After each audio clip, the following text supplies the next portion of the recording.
All right, the purpose of the Substantial Damage Estimator 3.0 program. So why do we use the 3.0 program? Well, the Substantial Damage Estimator tool was developed by FEMA, and it was to help us to go ahead and do these substantial damage estimations. You know, most of you there, I mean, Becky, you're outstanding at your job, but you would probably be the first person to come on out and say, I'm no contractor. I really don't know what the value is of all of these. And so having this tool will go ahead and assist us, us non-contractors, in making an estimation on what the damage actually is. It's a very handy tool to use. The 3.0 was developed by FEMA to assist us. Damage must be determined as substantial or non-substantial in order to properly permit the repairs. I've had some people come back to me and say, you know, there really isn't anything that says, you know, you have to do substantial damage estimations. And I would come back and I would say, well, you know, you're probably right, but you have to permit the repairs. That I can show you exactly where it says that. I can show where it says it in your ordinance and in FEMA guidelines. And I can show you in your ordinance where you have to permit it differently if it's more than 50% damaged than you would if it's less than 50% damaged. And so with that in mind, you have to estimate to find out whether it's more or less than 50% damaged, to find out whether it's substantially damaged or not.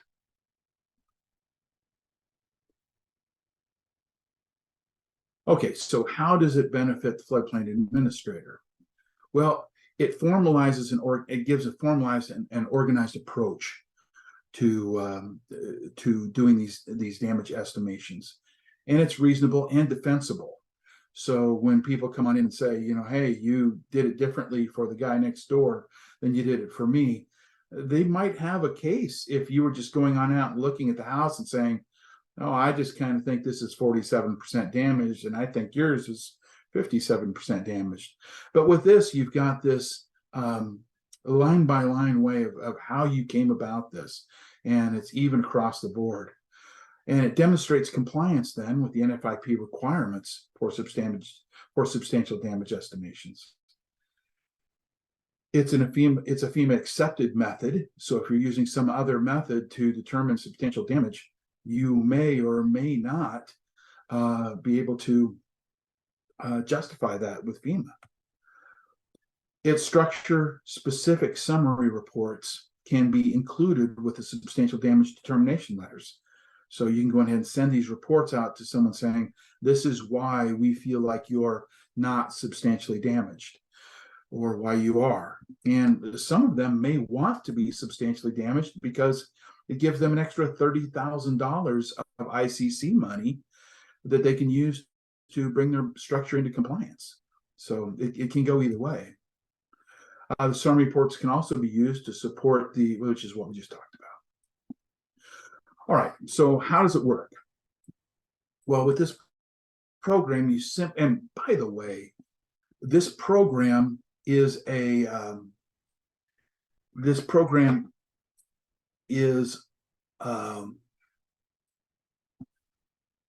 it's just on your computer. It's not over the web or anything like that. It's nothing where you know, it's not some sort of web-based program where I can maybe log in and watch what you're doing or anything like that. It's essentially just a calculator that sits on your computer, and it's got all these spreadsheets and numbers and stuff. So it works very easily. You simply type in the information about the structure. That could be whether it's a single family, whether it's a business, whether it's a condo. You type in the size of the structure, what type of foundation it has, and then you go on ahead and you input the estimated percentage of damage to each one of those elements. You know, what damage the roof had, what damage the exterior had, the HVAC, and then the program goes on ahead and spits out the percentage.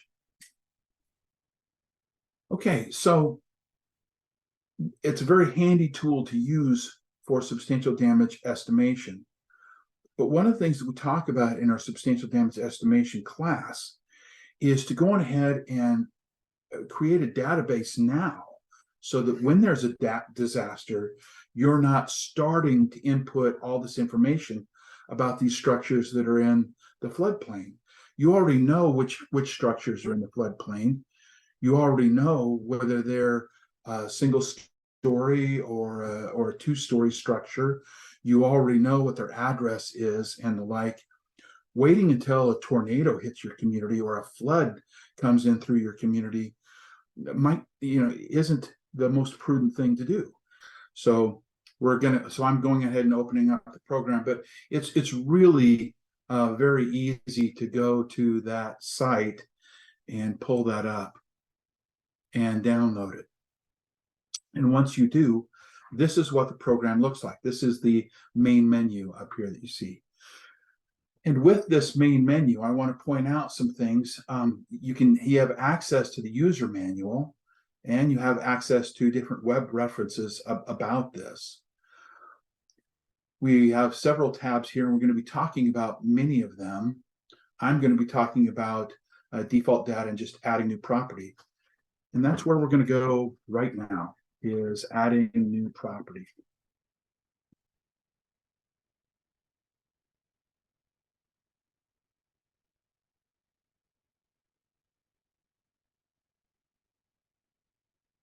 So here we go, adding new property. It's very, very easy. Owner's first name, Chuck. Owner's last name, Chase.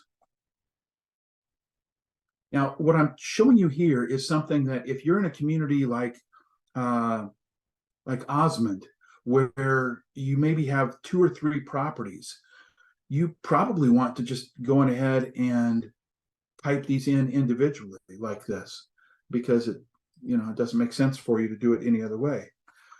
It was at 600 Elm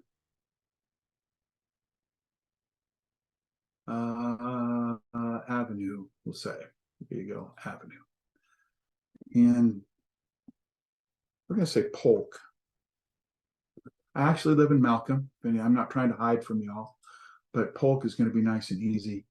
So, and there's Nebraska. All I had to do was type N, because Nebraska is the first one. And that Polk happens to be in Polk County, which might seem like obvious to most of you, unless you're actually from Nebraska, and you realize that most of the time that's not the case. Like Johnson not being in Johnson County, and the like. Zip code. Well, since I live in Polk, which I don't, I happen to know that it's 68654. And I don't know that, except that I was planning on teaching this class, so I looked it up. All right, so there we go. All right, so there's some property data there. Parcel number, I don't need that. Lot number, year of construction, latitude, longitude, structure type, I don't really care. The NFIP community name is Polk Village of.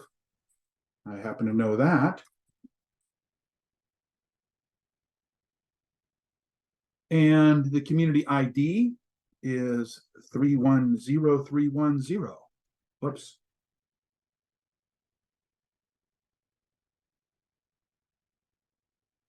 Which is why I chose Polk, actually. Okay. And firm zone, we might know that. I don't know. I'm just going to keep that date the same. Suffix, we're going to go with C. I'm just assuming that I actually knew all this stuff. Now, here's the thing, and I tell you guys this in my class too, so many of you guys are expecting this, but even before I typed in any of this stuff, I would recommend you go ahead and click this save button.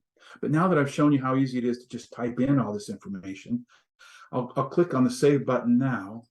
I'm going to go ahead and change that back to make a selection just to help us out a little bit here. I'm going to click that save button now, because when I do, it says there's an error. You can't move on. You can't save this because you're missing some crucial data.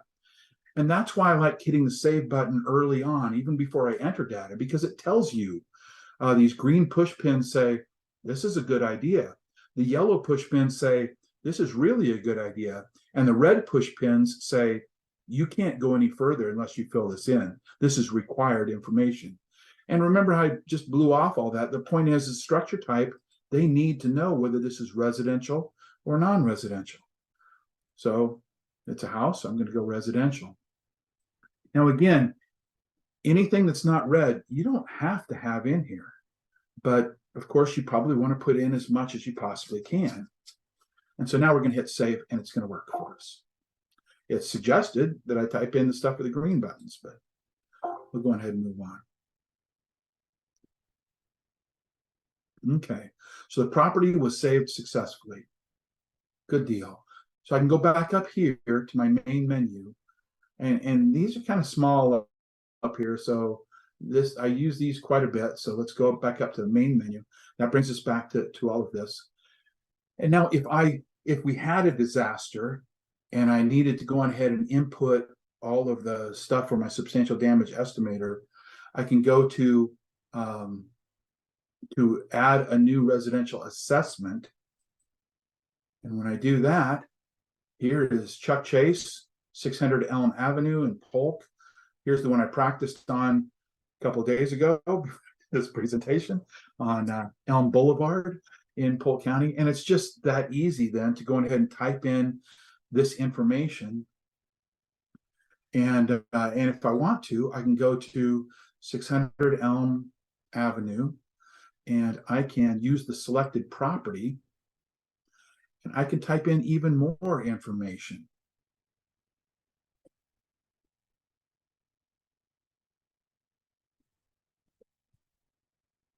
Everyone take a sip of your tea or coffee while it's loading.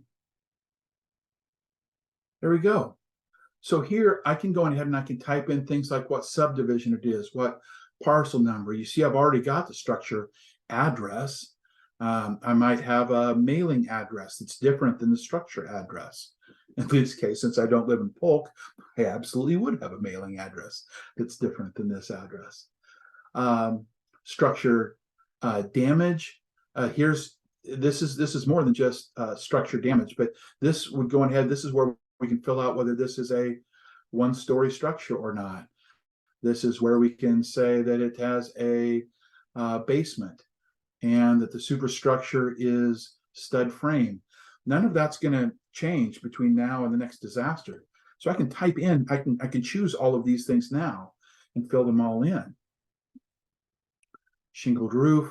I'm going to go ahead and click save right now so that we can see that there's a bunch of stuff that we need to have in here.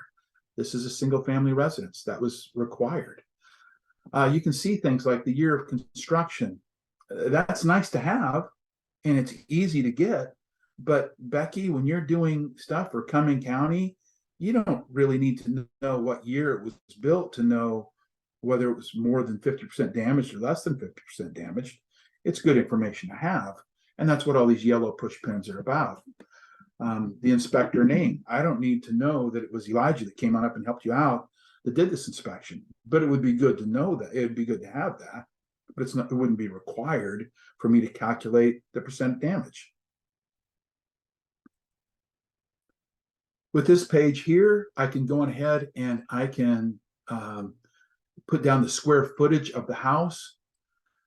We tell you in class to always type in a 1 there, but you can use whatever geographic adjustment you decide to use. The idea with the geographic adjustment is that houses in the rich neighborhood of Lincoln are worth more than they are in the poor neighborhood of Malcolm, you know, so you can go ahead and take that into account if you want. I would just go ahead and put 1 and say, no, they're all worth the same to me. So they're all places where people live. so you can use that 1 as this number there. And then you can go ahead with this calculator here. You can just go ahead and type in the square footage if you want to without doing any of this calculation. Let's say that this is a 1,500 square foot house that I don't own in Polk. And there we go. Oops, thought I just did that. 1,500. Save and close. There we go. So there we go. And base cost, that's what if you talk to your engineers and such now, you can find out what they typically charge when they're building a new house. Typically it's somewhere around 150 bucks. It might be 100 even where you're at, might be 125, but talk to your talk to the people that are involved in construction in your community and find out what that is. It says here it wants to know the percentage of depreciation. This is a great time to look at that house now and say, what kind of condition is this in? Because after a flood or after a tornado, you're really not going to know what it was like the day before that tornado hit. So this is a good time to take a look at it and say, I think this was in average condition. And when you choose that, it goes on ahead and it auto fills this percentage depreciation for you. So real handy thing here. This is where you would type in the percentage of damage, but we're setting this up as a database now, so we don't have any damage. This would be what you would use when there's a disaster. Another thing that you would want to put in here is this would be a good time to put in the photos, the pre-disaster photos, so that you have those in here ahead of time before the disaster hits. So that's the basics of just inputting data.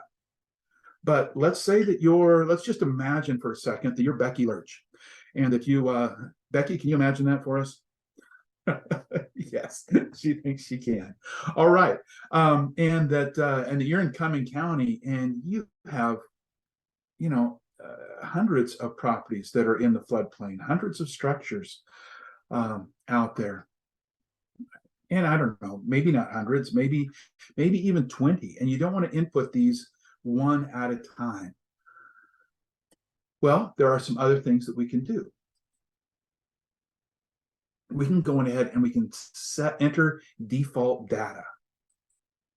Now, this isn't going to say one-story structure or anything like that, but it's going to keep Becky from having to type in over and over again Cumming County and what Cumming County's CID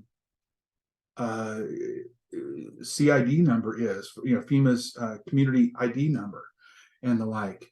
So here you can see I went ahead and I've typed in Sutton, Nebraska. It's in Clay County. I know the zip code is going to be the same throughout my county. Your construction isn't going to be the same for everything. And my base cost, $125 per square foot. The date damage occurred. If we have a tornado that comes through, I can go ahead and I can put that date in there right away, and we can just go ahead and it'll be pre-generated for everything. And so here we go, Sutton, the community ID, etc. We can type in any of this information, and then we can go on ahead and save this data. Now, when I save it now, it's going to tell me, hey, it's going to mess up with your Polk County stuff. Oh, it says they were saved successfully, so we're good to go there. Nice.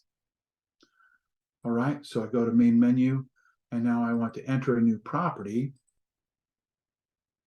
I can go on ahead and I can say load default values. Are you sure you want to load default values? That'll override any existing ones here. But by doing that, now I can go on ahead. It already says Sutton, Nebraska, Clay County, zip code. It's got the NFIP number, all of this stuff. All I've got to do now is input individual information. Okay. Becky lives at 400 Oak Street in Sutton. I don't even know if Sutton has a 400 Oak Street, Becky, but there you go. So it's just that easy. So I don't have to type in all of the stuff over and over again by loading those default values. An error, okay, because I didn't say that this was a residential structure. Nice. Suggested I complete the other stuff, but I'm not going to. And again, that's just a suggestion. This is your program. So now here's Chuck Chase, and Becky Lurch, all in our database here. The next thing I want to talk to you about is using the assessor's page, because the assessor's page is going to have all sorts of information for you. So this is a page that I go to that you don't need. I could go ahead and send you this link if you'd like. I'll go ahead and put it in the chat, but you don't really need it because I need it because I'm working with all sorts of different counties, but you already know how to use your assessors. You already know where your assessor's page is, and you'll probably just be using the one page that you have. We're going to go and look at Sutton. So I'm going to pull up Sutton's. I'm going to pull up Clay County, and we're going to go on up here to Sutton. And there are different, this is G-Works, but there are all sorts of different assessors maps, GIS maps that are used throughout the state. This is just one of them, but they're all fairly similar. If I go to planning with G-Works, I can go ahead and pull up layers, including the floodplain. Okay, there we go. Floodplain is checked. Nice. So I can go on in here in G-Works, and I can go ahead and I can pull up a specific property.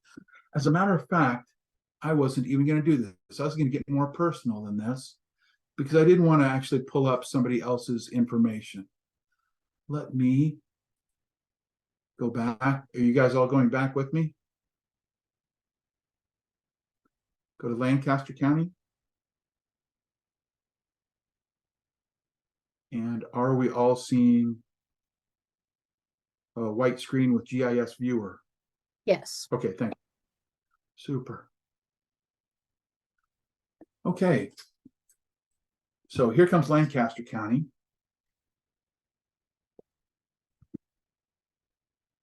Nice big city of Lincoln, but if you're a country boy like I am, that's just too much people. So let's go to this little hamlet out here of Malcolm, Nebraska. And this is where all the paved streets are. And this is where the country folk live, with the unpaved streets and their little shacks. And we will look at this piece of property right here. This is a piece of property here that belongs to Charles and Brenda Chase at 110 Exeter Street here in Malcolm. And what you can see here on the assessor's page is you see a picture of my house and the flagpole, which I didn't know was bent until just now. So I might want to get out there and straighten that up sometime. But you can see that just from clicking this, I can go on ahead and I can pull up all the information that I need to fill out that sheet. More than that, I can go ahead and pull up the assessor's property details. You can find out all sorts of information about me. Here we go, real property, Charles and Brenda Chase. There's the address. We can see that it's a single family residence. It's not a duplex or anything like that. We can see that it's one story. I didn't even know that it was built in 1952. And that I only have 816 square feet of living space. I do have a basement, but it's not quite finished. So that's probably pretty accurate, I guess. But it goes on ahead and it says what it's all valued for, what the building is valued for, and the like. And so I can get all of that financial information in there, so that when I'm looking at what the value of it is, and by the way, when we say up here, this little shack is worth $113,000 or close to 114, I can just get $100 worth of stuff into it, right? That's not real accurate, because what you're only looking at is the value of the building. So when you're using the assessor's page, keep that in mind. You're not looking at the entire property and what it's worth. You're just looking at the structure itself. But again, all those things that we told you about, inputting, you can go ahead and you can pull all of those from here, the picture, square footage, all of that kind of stuff without even going on out in the field. And I didn't use any secret codes to pull any of this stuff up. This is the same stuff that any of you can pull up. Or again, if you want to hire a high school girl, guy person, if you want to hire a high school person to come on in and type in all of this information, they can pull up the same information. And like we showed you on the Sutton picture, it's real easy to turn on that floodplain layer if your county has it, and then identify exactly which properties you're interested in having in your database. And so, yeah, like I was saying, if I lived in Sutton, just like I clicked on my property to find out all the information, I can just go through here and I can click on a property here, or I can click on a property there and find out that individual information. And it's just that easy to pull that information in. So do you have any questions about any of that now? I'm going to count to like 10 or something like that.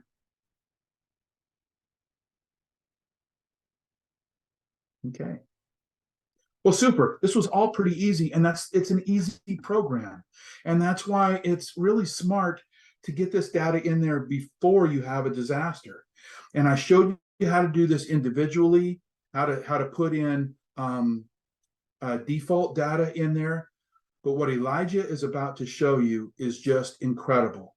If you're in Sutton, where you look here and you see, man, there might be 50, 60 properties that are in the floodplain, or if you're Becky Lurch and you've got properties all over the county, what Elijah's about to show you is going to be a real help to you. Elijah, I'm going to stop sharing and I'm going to hand it on over to you. Okay, thanks, Chuck. Yeah, so what Chuck was talking about is great for those of you that maybe have just one or two. Is it sharing? Is it working? Okay. It's great for those of you that have one or two structures in the floodplain, because you can go through one at a time and make sure that you're putting in all the information that's attributed to that structure. But that you can imagine that would get quite time consuming if you have a dozen, 2 dozen, 100 structures in the floodplain. You can imagine how time consuming that would end up being. And one of the things that Chuck and I always talked about is that there is a way to upload a list of properties all at once to SDE 3.0. However, we never actually really knew how to do it. We knew that there was a way, but we never knew how to do it. We've now figured that out. I spent a lot of time on this, troubleshooting, trying to break things, making things work, and we figured out a way to do it. And I'm going to share that with you today on how you can make a list of properties and upload them all at once into the SDE 3.0 tool. Saves you a lot of time. It's a bit of work on the front end, but the result is extremely convenient.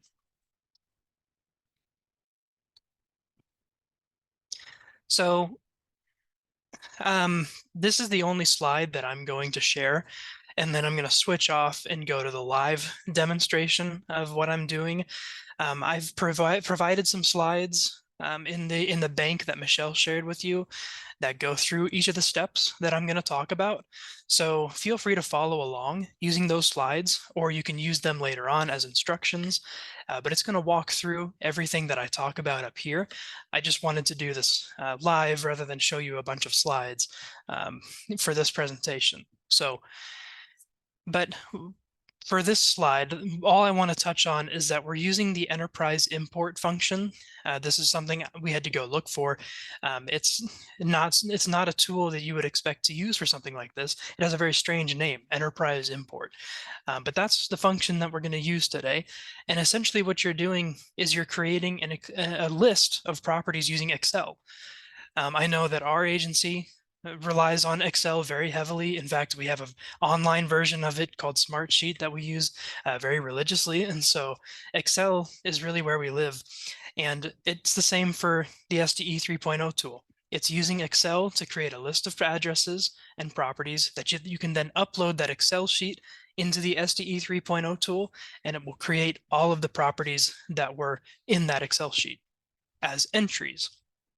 And so again, this is really good for communities that have a dozen or more structures in the floodplain where it would take too much time to enter each property in one at a time. So I'm going to switch off from this screen. Okay, is everybody seeing the assessor's site? Okay, perfect. So I have my PowerPoint on the other screen right now just so I can follow along with my own instructions and I don't go too fast. But the first step, of course, is to create that list of properties.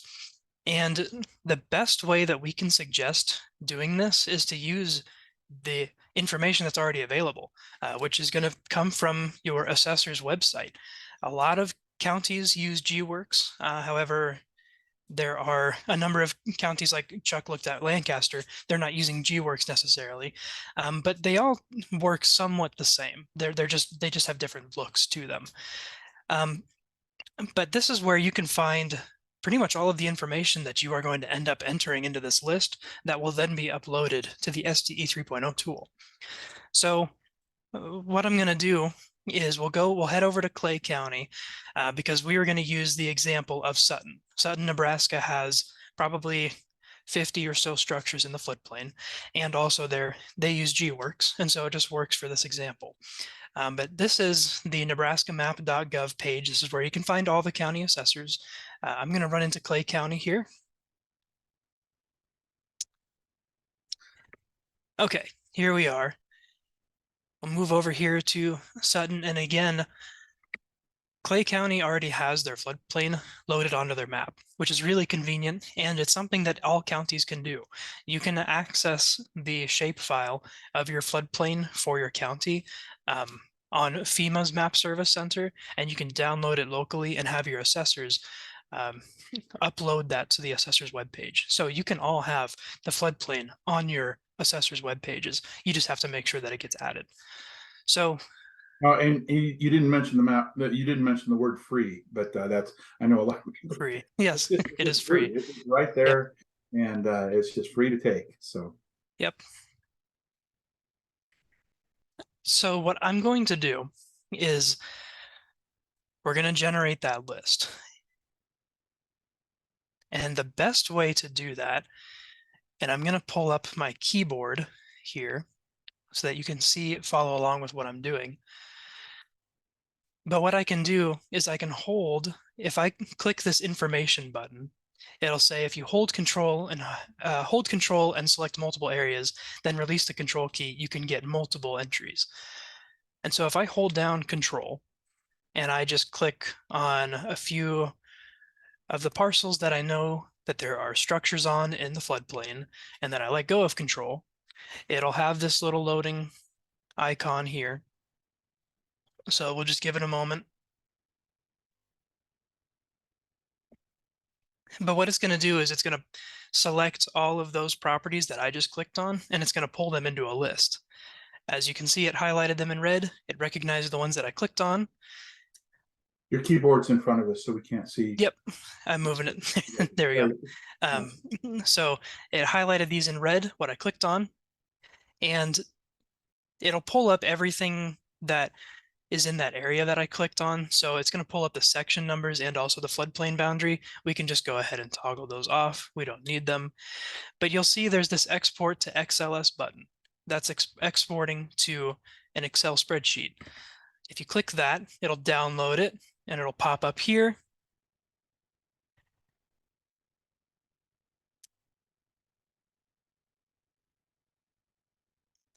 All right, let's drag it over here.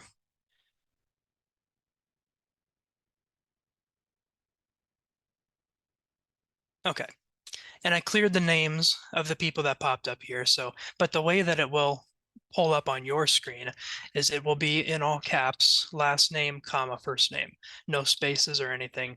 This is how it will pull up, and I'll just go ahead and fill those in. So this is what you'll see when you download that Excel sheet.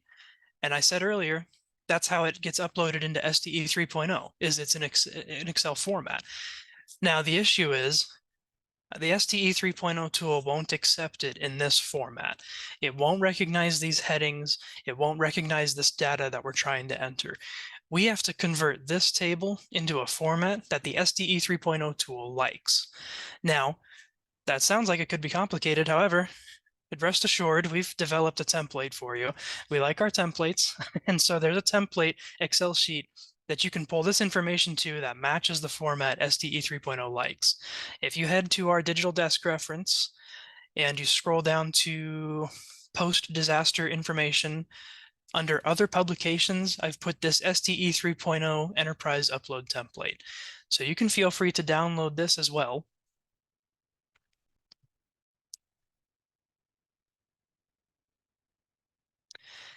And what I've done is I've labeled each of the columns as recommended, optional, or required. Similar to how Chuck, when he would click save, it brought up those push pins that said what's required and what's not. I've done the same thing here. It matches those colors. So you know that street number, street name, and suffix are required in order to enter into SDE 3.0. Same with the residential or non-residential designation. However, technically, last name, first name, not required. Phone number, not required. So we know right away what is required and what's not, and we know what information has to go into each column to match up with what SDE 3.0 likes. So what I'm going to do is I just need to drag this information and copy it into the format of that other Excel sheet. You'll notice, like I said earlier, first and last name are combined. That's fine. You can leave it the way it is. If I just copy this, I can just put this into the, for example, the last name column. It can all just go together. And then what you'll do is you can just delete the first name column. Just treat them as together, because when you print that report, the names will still show up together. It'll just be in the last name entry, right? So that's one way to do it. However, there is a really clever way of doing this as well. If I come back here, you can actually split columns where there is a comma, and I'll show you how to do that. If I enter in a space next to this column, I highlight everything here, I go to Data, Text to Columns. You'll get two options that will pop up, where characters such as commas or tabs separate each field, or fields are aligned in columns with spaces between each field. We're going to use the one with commas, right? We have a comma between first and last name. So this delimited option. And then we want to make sure we select that it's separating by a comma, not a tab, by a comma. If I click Finish, it splits the names into two columns. So very handy. And now what I can do, same thing as before, I just copy and bring it over into this format. So now you have the last name and first name filled in. And we're just going to do that for all of the data that we just did until it matches up with this format. And so this is a nice, easy way of doing that. I'll show you again with the addresses. Notice that they are just in one column. We need them to be separated. So I'll do the same thing here. I'm going to make a space next to that column. Now this time there's no commas, and we need to separate the number and the name. So what I'll have to do, and this is why it'd be good for an intern to take care of this for you, but you go through and just add a comma after the number, and then we'll do the same thing. Select them, go to Data, Text to Columns. Make sure that we select comma, click Finish, and now it separates the numbers and the name. And again, we don't need Sutton here. We just need the street name. So we'll go ahead and get rid of that. So you can see how this could end up being a little time consuming if you have 50 or so structures to enter in, but it's not that time consuming.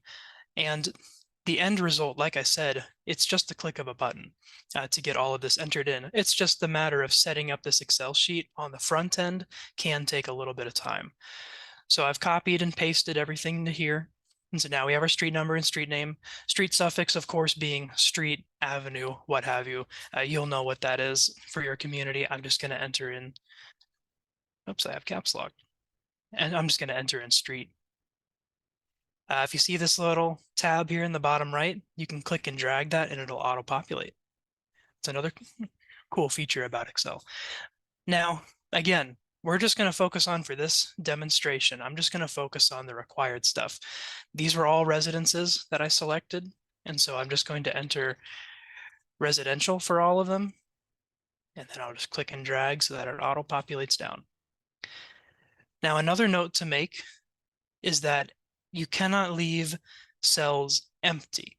And so if there's any of this information that you're not interested in entering, such as the phone number, apartment unit, city, state, all of that, if you're not going to use them, either delete the column or just type something into it. So NA, for example, and then you can just fill in with all of them. What I'm going to do just for this is I'm just going to delete the columns we're not using. And I see we're running up on time, so I will do this quickly. Now, if I just save this,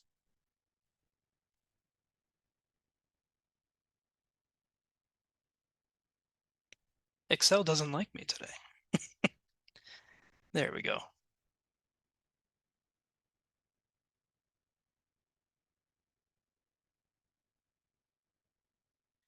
And let's just call this upload test. Looks like I've got 2 of them, so I'll just call it 3. And now I can come over to the SDE 3.0 tool and let's start actually entering this in. So I've got my Excel sheet. I've put it in the format that SDE 3.0 likes. Under import and export functions is where you're going to find the enterprise import option. So if I open up that enterprise import, and this is why I made these instructions on the PowerPoint.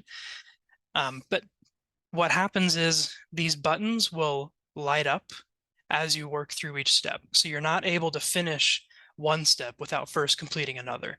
So the first button is get file. That's easy enough. We just want to open this and that upload test 3. That's the sheet we want to use. Excel file has been loaded. The next thing will light up is click here to format your Excel sheet. You'll notice you have to make sure you call it the right sheet name. The sheet name, of course, is what was in the bottom left. I just left it as default. Remember, I didn't change it, so it's just sheet 1. It asks if it contains headers. Yes, it does. And now it pops up everything there. So now it's recognized that it's all there. And the next button to illuminate is this one. Now, what you have to do is you have to tell SDE 3.0 what your columns are. So I have to tell them that I'm going to use that data, and now I have to bring all of that into a map of where it's pointing to the different data.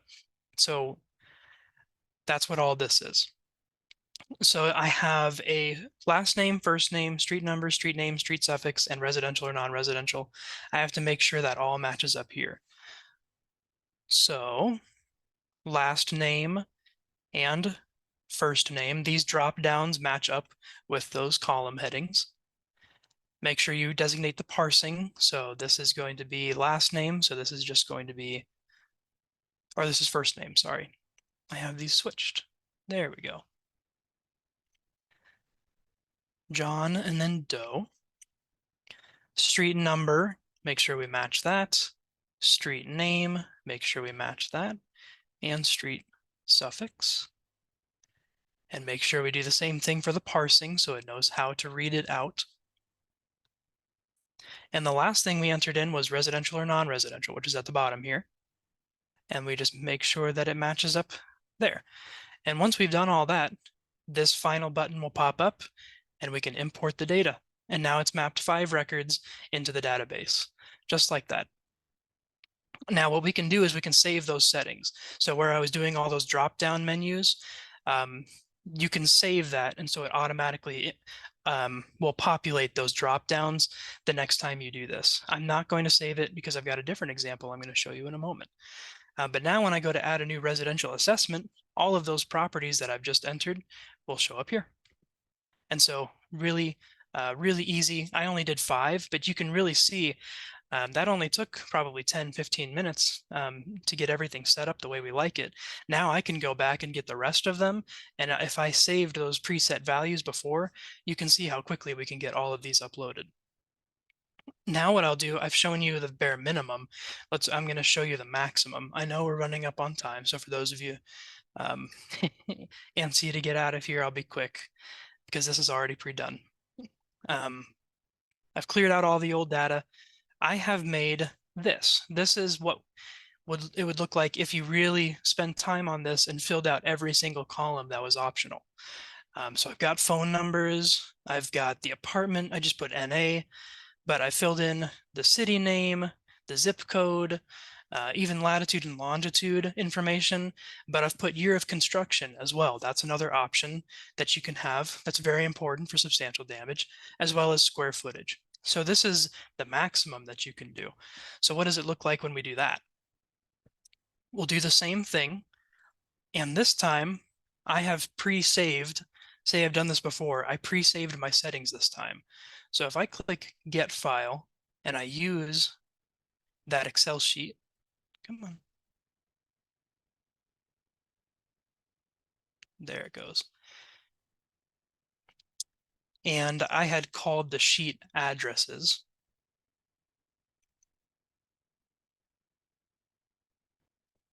So now it's pulled everything in. I want to use that information, so I click that button. And now this is your saved enterprise import column mappings. So I saved these before, I just called it example. But watch what happens when I click example. It fills in all of those drop downs. So I don't have to do that this time. Everything's been saved. And now when I click import data, it wrote 39 records into the database. Simple as that. Now when I go to add new assessments, I have all of those properties pre-uploaded here. I can click on any of these, and I've also been smart and I loaded my default values, so I can do that as well. So I've got my default values and all the information I just uploaded from that Excel sheet using that template from our website. And so when you go to use this property for an assessment, all of that information is pre-populated. Your square footage, your base cost, not only the address, but also the year built. All of that information is preloaded, and it makes these assessments go so quickly. I've got the name of the owner, everything here, all pre-uploaded, whether it's residential or not. The cost, it'll already have an associated cost with it because I pre-entered my base cost and my geographic adjustment. It's all here. So this is if you do the maximum, of course. But again, when I was in college, I would have loved a project like this, especially if it meant I could put that I worked for Cumming County on my resume. And so this is really a great option for you if you're interested in doing this. And of course, there's a lot here. And so feel free, we're just a phone call away. If this is something you're interested in, feel free to give us a call and we would be happy to work with you on developing this database and helping you troubleshoot anything. So I'll stop sharing now.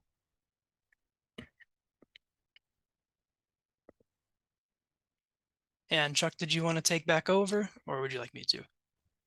I'm going to go ahead and let you finish, but it's just amazing. I mean, you saw he did five properties, but it's just a matter of going through and clicking.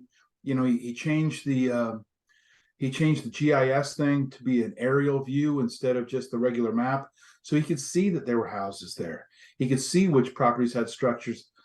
All he had to do was just control click, and he could capture all of those. Heather McWhorter, she does not only a couple of counties, but she also has nearly every community in Madison County, nearly. She had over 2,000 assessments to do after the 2019 flooding. And she was the one that kind of really turned me on to this. She said it was just so handy to just have this upload right in there, and all of those properties were there. And just think about how easy it would be to have all of those in there now before a disaster. But not only that, but many of you have contacted me about knowing who to contact, people that are in the floodplain, whether it's doing mailings or any of that kind of stuff. And having this database just for your day-to-day work would still be incredibly helpful, I would think, to know which properties, what their addresses were, what their telephone numbers were for properties in your floodplain. So thank you so much, Elijah, for putting this all together and having those instructions. You've got the instructions that they in the slide bank that they sent you. Plus, like Elijah said, we are here to help you with that. And by we, I mean Elijah is here to help you. Yeah, go use that template. Really, all it really ends up being is using that Excel template.